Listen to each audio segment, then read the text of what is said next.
I'm 67 years old, and I'm dying of liver disease that the doctors say came from 42 years of drinking away the guilt of knowing that my moment of desperate gratitude destroyed the most loyal soul who ever chose to protect my children and me, when human civilization failed to ensure our safety from the very institutions that were supposed to serve and protect us. Before this disease takes what little time I have left, I need someone to know about Rex, about the 12 years from 1983 to 1995,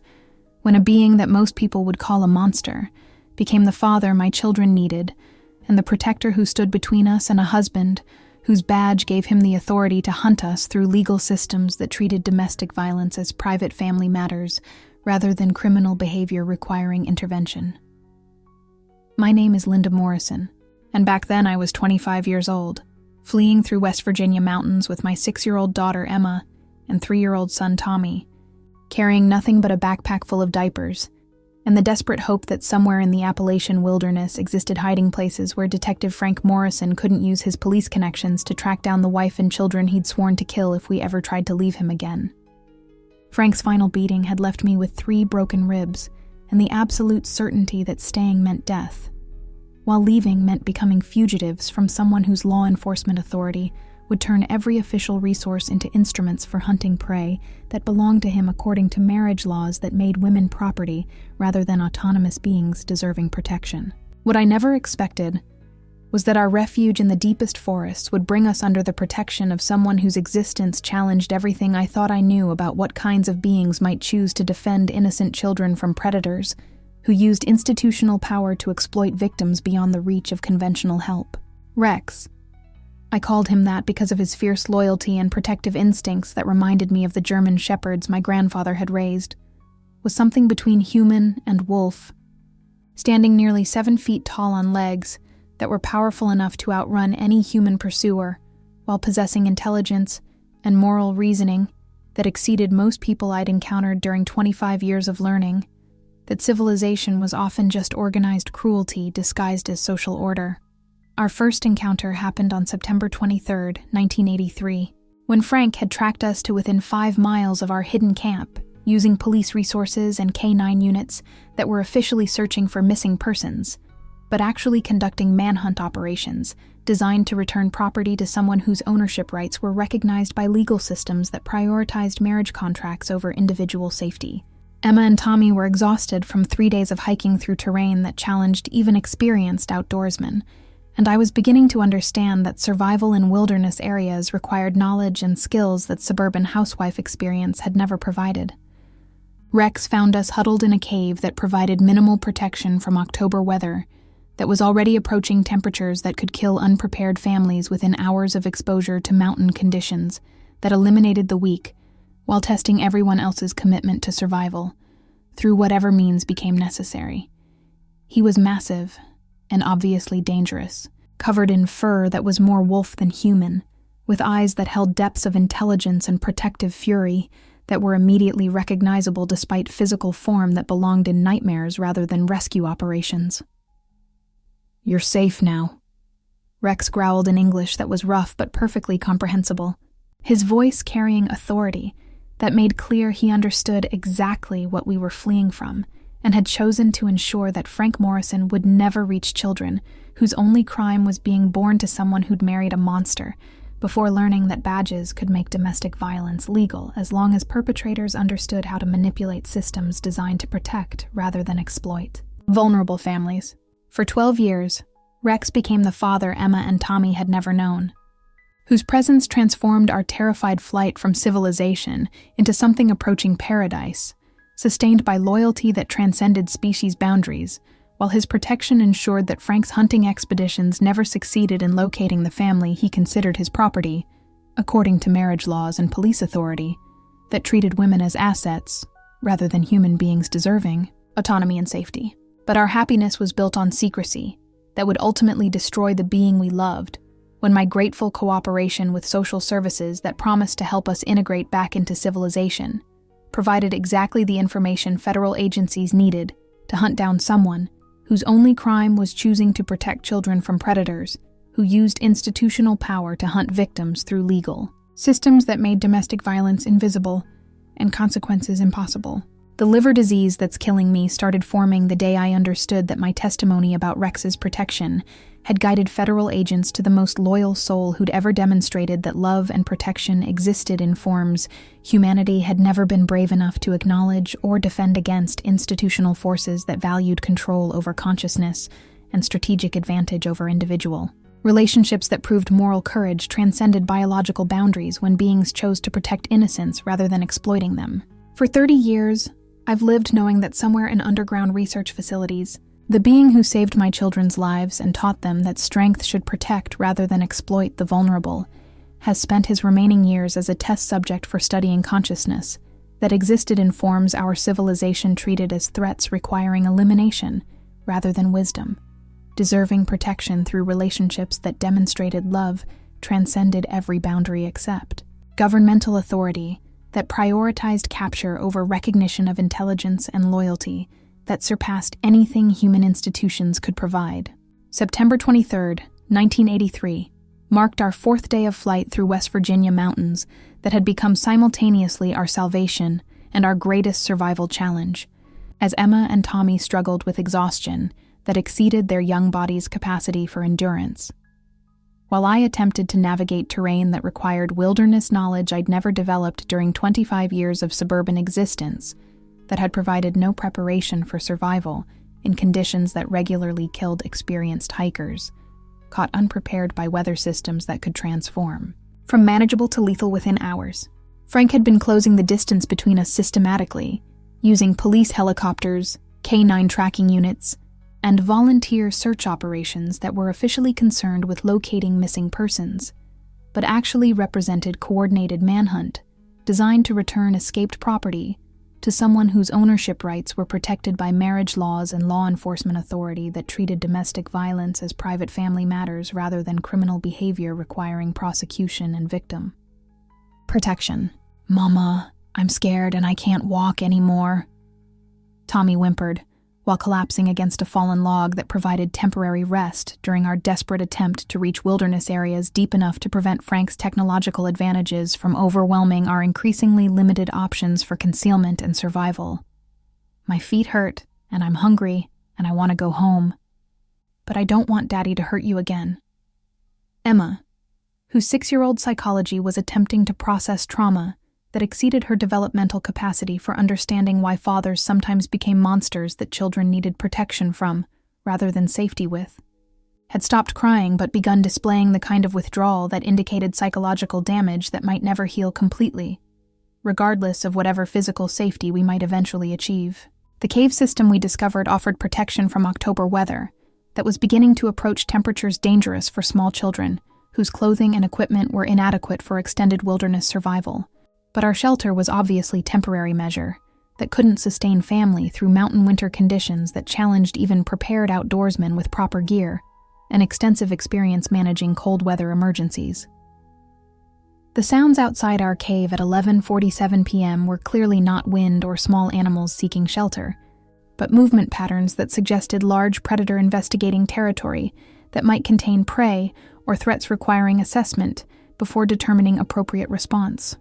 My first assumption was that bears or mountain lions had detected our presence and were evaluating whether 3 humans represented food sources or dangerous competition for resources they required for their own survival. "Stay behind me, and don't make any sounds," I whispered to Emma and Tommy, while gripping the kitchen knife that represented our only defense against wildlife that could kill unprepared families within minutes of deciding that humans represented either threatening competition or easily accessible nutrition during seasons when normal food sources were becoming scarce. But what appeared at our cave entrance challenged every assumption I held about what kinds of beings might exist in Appalachian wilderness areas that were supposedly well documented by forestry services and wildlife management agencies that claimed comprehensive understanding of regional fauna and ecosystem dynamics. Rex was obviously predator, standing nearly 7 feet tall with musculature that suggested overwhelming physical power. But his approach patterns were careful and deliberate rather than aggressive, suggesting intelligence and intentional evaluation rather than simple hunting behavior. "Who's there?" I called, while positioning myself between whatever was approaching and my children, understanding that maternal protection required courage that exceeded my fear of encountering something that belonged in folklore, rather than practical wilderness survival situations that I was completely unprepared to manage through conventional outdoor education or emergency preparedness. Rex's emergence from forest shadows revealed physiology that combined human intelligence with canine features and capabilities that suggested evolutionary development under environmental pressures that had never affected purely human or animal populations. His fur was thick and dark, obviously adapted for mountain weather conditions, while his eyes held depths of awareness and moral reasoning that were immediately recognizable despite alien appearance that might have triggered panic responses in someone less desperate for assistance from any source capable of providing protection. "You're running from someone who wants to hurt your children," Rex observed in English that was rough but perfectly comprehensible, his voice carrying understanding that demonstrated sophisticated analysis of our situation and obvious recognition of circumstances that had forced family flight, rather than simple wilderness adventure or recreational camping that might explain presence of unprepared civilians in territories that challenged experienced survival experts. His immediate identification of our crisis revealed both remarkable intelligence and obvious familiarity with patterns of human behavior that included domestic violence and institutional failures to protect victims from predators who used legal authority to hunt families beyond the reach of conventional assistance or intervention. Rex understood that we were prey-fleeing predator, whose resources exceeded our ability to escape through normal channels. "He's a police detective, and he'll kill us if he finds us," I admitted while studying Rex's responses for signs of aggression or threat evaluation that might indicate whether his presence represented additional danger or potential assistance from source, whose capabilities exceeded anything human protection systems could provide. Rex's expression changed immediately to something combining protective fury with obvious commitment to ensuring that children received safety that adult civilization had failed to provide, despite institutional responsibilities for protecting vulnerable populations from exactly the kind of systematic exploitation that had forced our flight into wilderness areas where survival depended on individual courage rather than social systems. "Not while I'm watching these mountains," Rex growled with authority that made clear Frank Morrison's police powers would be irrelevant against protection provided by someone whose territorial instincts and physical capabilities exceeded anything institutional force could deploy against beings who'd chosen to defend innocents rather than exploit their vulnerability through legal systems designed to benefit predators rather than victims. The relationship that developed between Rex and our family during the autumn and winter of 1983-84 transformed our understanding of protection, loyalty, and what safety could mean when provided by someone whose moral instincts transcended the legal limitations that had made Frank Morrison's abuse possible, while institutional systems treated domestic violence as private family matters, rather than criminal behavior requiring intervention. Rex's presence converted our terrified flight from civilization into something approaching security that allowed Emma and Tommy to begin healing from trauma, while learning that strength should protect rather than exploit those who needed assistance most. Rex's integration into our daily survival routines revealed both remarkable intelligence and instinctive understanding of child psychology that exceeded anything I'd observed during 25 years of human social relationships. His protective behaviors were simultaneously fierce and gentle, demonstrating capacity for violence against threats while maintaining patient tenderness with children whose emotional recovery required safety that exceeded mere physical protection from external dangers. "Your children need to learn that not all strong beings use power to cause harm," Rex explained during conversations that became possible once Emma and Tommy overcame initial fear of his appearance and began recognizing that his intentions were consistently focused on their welfare and development, rather than control or exploitation. Human children often develop fear responses that prevent recognition of protection when it comes from sources that don't match expectations about what helpers should look like. His knowledge about wilderness survival encompassed techniques that kept our family alive and comfortable through mountain winter conditions that would have killed unprepared civilians within weeks of serious weather onset. Rex taught us about shelter construction that provided warmth without creating smoke signatures that might guide Frank's search operations to our location. Food acquisition that sustained nutrition while avoiding patterns that could be detected through conventional tracking methods. But beyond practical education, Rex provided emotional stability that helped Emma and Tommy process trauma from Frank's abuse,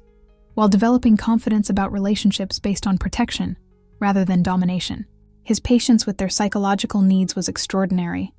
demonstrating understanding of childhood development that encompassed both immediate safety requirements and long-term growth toward healthy adult functioning. Fear becomes smaller when children understand that someone stronger chooses to protect rather than hurt,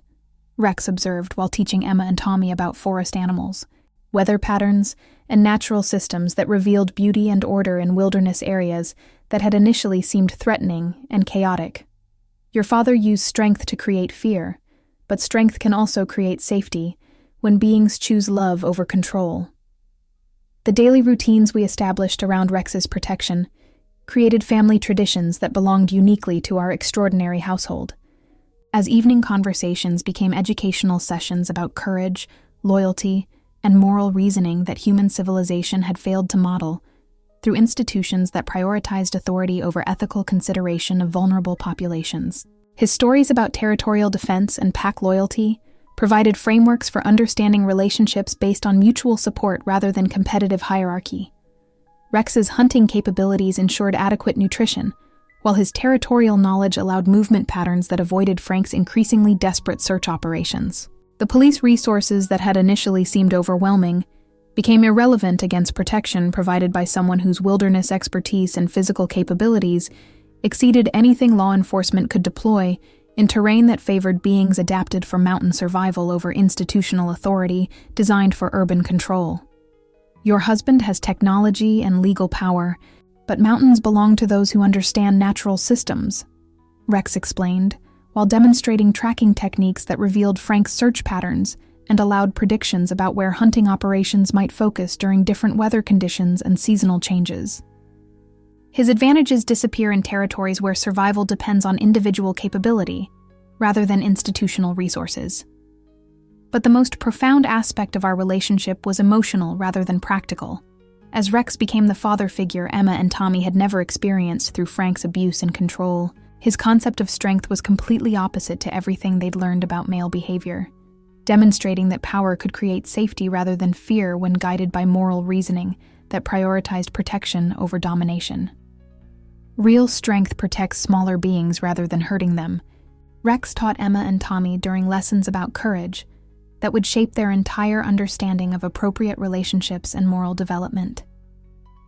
Animals who use power to harm their own families are broken beings who forgot that strength exists to defend others, not to satisfy individual desires for control over those who cannot fight back. The educational opportunities Rex provided encompassed everything from practical wilderness skills to philosophical insights about justice, loyalty, and individual responsibility for protecting innocents from predators who exploited social systems designed to benefit strong rather than vulnerable populations. His wisdom about pack behavior and territorial defense translated directly into moral instruction about human relationships and ethical obligations. Families protect each other not because rules require it, but because love makes protection natural, Rex observed while teaching concepts about voluntary cooperation that contrasted dramatically with Frank's approach to marriage and parenting as ownership relationships that granted unlimited authority over beings whose resistance could be overcome through superior force and legal manipulation. By spring 1984, our mountain refuge had become proof that safety was possible when strength was guided by moral reasoning rather than self-interest, and that healing could occur when children experience protection without control, strength without violence, and authority without exploitation. Rex had demonstrated that father figures could provide security rather than creating fear when psychological development was guided by love rather than dominance. We're the luckiest family in these mountains, Emma declared during one of our evening conversations around fires that provided warmth without revealing location to searchers who continued hunting for property that belonged to them, according to legal systems that treated wives and children as assets rather than autonomous beings deserving protection. Rex loves us the way fathers should love families, by making us feel safe instead of scared. Living under Rex's protection while hiding from Frank Morrison's systematic hunting operations required constant vigilance that became increasingly difficult to maintain, as our children grew older and began needing social connections that extended beyond our isolated mountain family.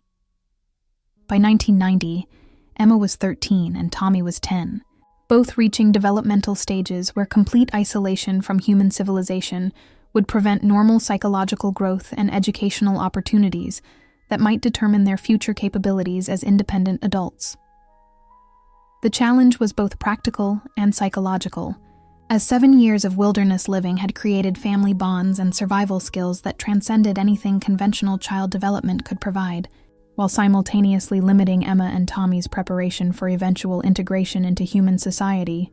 that would require social abilities and institutional knowledge that mountain isolation couldn't teach through even the most comprehensive alternative education. "Mama, I want to go to real school and have friends like normal kids do," Emma confided during conversations about her growing awareness that our family structure was extraordinary rather than typical, and that continued isolation would prevent experiences that most teenagers considered essential for proper social development. "I love Rex and I understand why we had to hide from Daddy, but I need to know what it's like to live around other people who aren't trying to hurt us." Rex's response to Emma and Tommy's developmental needs revealed both his sophisticated understanding of human psychology and his tragic recognition that their growth toward healthy adulthood would require choices between family loyalty and individual opportunities for normal social relationships that were incompatible with continued secrecy about his existence and protective role in their lives. "Children need experiences beyond what mountain isolation can provide," Rex admitted during family discussions about balancing security requirements with developmental needs that would determine Emma and Tommy's future happiness and capabilities. "Your growth toward independence requires knowledge about human social systems, even though those systems include dangers that mountain protection can't prevent through territorial defense." The practical challenges of gradual reintegration into civilization were enormous, as 7 years of official non-existence had created legal complications regarding Emma and Tommy's educational records, medical care, and social services that would be required for transition back into institutional systems that had failed to protect them from Frank's abuse, but offered resources that wilderness survival couldn't adequately substitute. My decision to contact social services represented the most dangerous choice our family had faced since initial flight from Frank's violence, as institutions designed to help families often became sources of additional trauma when official interventions prioritized bureaucratic procedures over individual circumstances that exceeded conventional understanding of appropriate family structures and protection methods. "We need to be very careful about how we explain our situation,"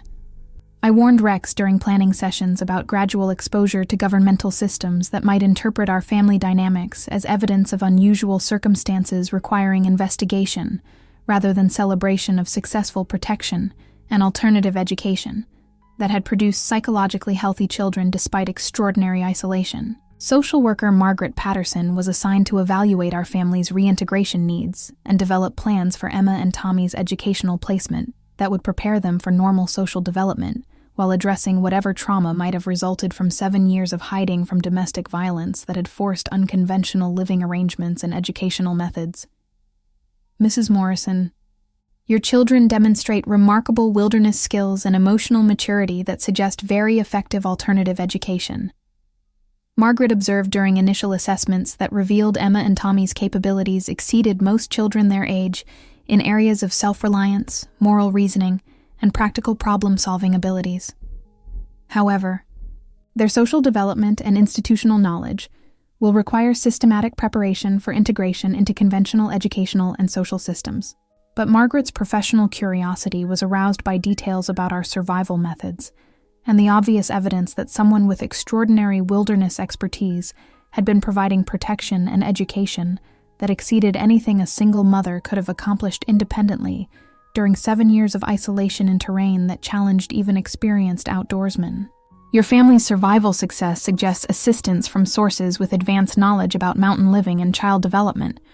Margaret noted while documenting capabilities and resources that seemed inconsistent with what domestic violence victims typically achieved through independent flight from abusive situations. "Your children's education and your family's security indicate access to expertise that isn't usually available to civilians without extensive wilderness training or external support." My response revealed the dangerous gratitude that would ultimately destroy Rex's safety and our family's continued protection. Instead of maintaining careful secrecy about the source of our remarkable survival and educational success, I began sharing details about Rex's wisdom and protection, while attempting to build relationships with institutional authorities who promised to help, rather than recognizing that governmental assistance often came with investigation and documentation that threatened exactly the kind of concealment that had protected unconventional family structures. We've had help from someone who understands mountain survival and child protection better than any human expert I've ever encountered, I told Margaret with appreciation, that demonstrated my complete failure to recognize that institutional curiosity about unusual circumstances inevitably led to investigations that prioritized official understanding over individual privacy and family safety. Margaret's professional interest was immediately aroused by hints that I was describing assistance from sources that exceeded official knowledge about wilderness survival and alternative education. And her institutional obligations required reporting unusual circumstances that might indicate either illegal activity or access to resources that could benefit other families facing similar protection needs. Mrs. Morrison, if you've received assistance from individuals with advanced wilderness and educational expertise, that information could be valuable for developing better support programs for domestic violence victims. Margaret explained with bureaucratic enthusiasm that made sharing sensitive information far more dangerous than I understood at the time. Within months, our 7 years of perfect protection had been compromised by my grateful cooperation with social services, whose documentation and investigation processes would provide federal agencies with exactly the information they needed to hunt down someone whose only crime was choosing to protect children when institutional systems had failed to ensure their safety from predators who used legal authority to exploit victims beyond the reach of conventional assistance. November 18, 1995, dawned cold and gray in the Appalachian Mountains, with West Virginia air that carried the promise of early winter storms, while I watched through our cabin window as federal vehicles surrounded our property in formations that demonstrated both overwhelming governmental authority and obvious intent to capture someone whose 12 years of protection would end in systematic study by people who saw consciousness as strategic resources rather than beings deserving recognition through relationships that had proven loyalty and love transcended species boundaries.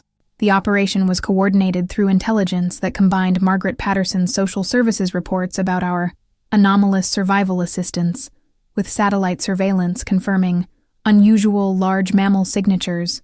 that made over a decade of perfect concealment irrelevant in the face of technology, designed to detect and capture every form of consciousness that challenged institutional understanding of intelligence and protection. Linda Morrison, you are under federal investigation for harboring an unknown biological entity that represents potential threats to public safety and national security, Agent Harrison announced through amplified speakers while his teams established perimeter control with equipment designed for capturing beings whose capabilities exceeded human defensive understanding. The creature will be detained for comprehensive scientific evaluation,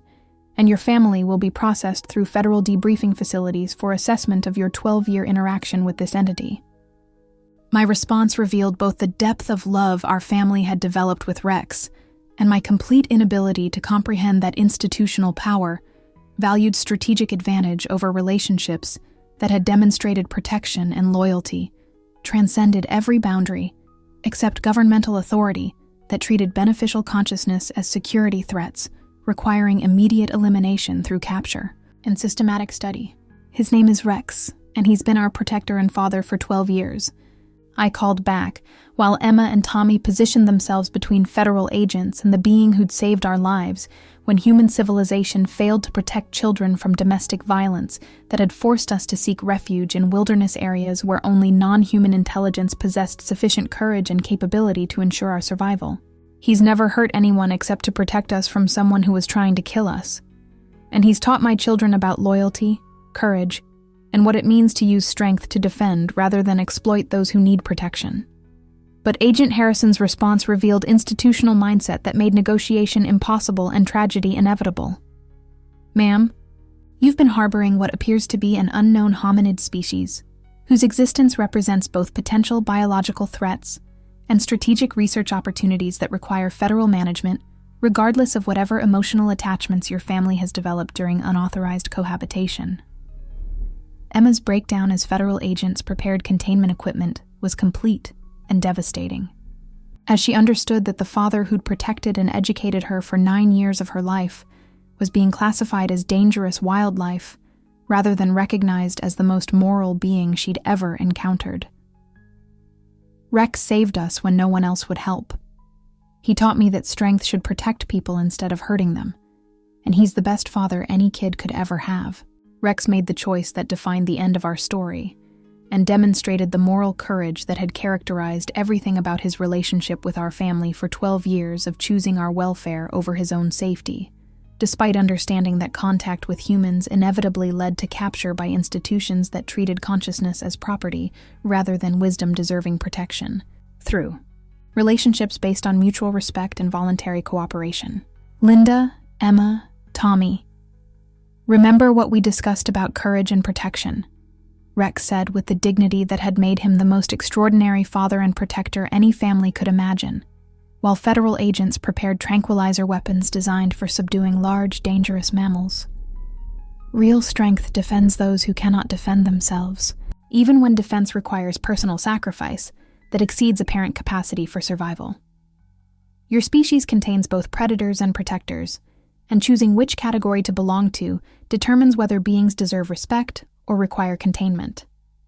Agent Harrison's final orders revealed the systematic dehumanization that characterized federal responses to consciousness that challenged institutional control over information about intelligence and moral development. Subject appears to demonstrate advanced cognitive capabilities and potential communication skills that will require comprehensive analysis under controlled laboratory conditions without civilian interference that compromises scientific objectivity. What followed was the destruction of everything that had made the previous 12 years the most secure and loving period of our lives. Rex was tranquilized despite offering no resistance except verbal protests about governmental betrayal of families who'd successfully demonstrated that protection could transcend biological boundaries when moral reasoning guided relationships, rather than institutional authority that prioritized control over cooperation. Tommy's screams as they loaded Rex into transport vehicles designed for dangerous wildlife created psychological trauma that would affect his development for decades, as he watched the father who'd taught him about loyalty and courage systematically betrayed by the same civilized institutions that had failed to protect him from Frank Morrison's domestic violence before Rex's intervention made safety possible through individual choice rather than legal systems. "Rex, remember our promise to always protect each other," Emma called, while restraining personnel prevented family contact during capture operations that treated 12 years of interspecies love as irrelevant to strategic objectives that prioritize scientific advancement over ethical consideration of beings whose only crime was choosing to defend children when human institutions had demonstrated complete failure to ensure their safety from predators who exploited legal authority. Agent Harrison's post-capture briefing revealed that Margaret Patterson's social services documentation had provided exactly the intelligence federal agencies needed to locate and capture beings whose existence represented opportunities for studying consciousness that existed in forms challenging official understanding of intelligence, moral development, and appropriate relationships between different species sharing territorial resources. For 30 years, I've lived knowing that somewhere in underground research facilities,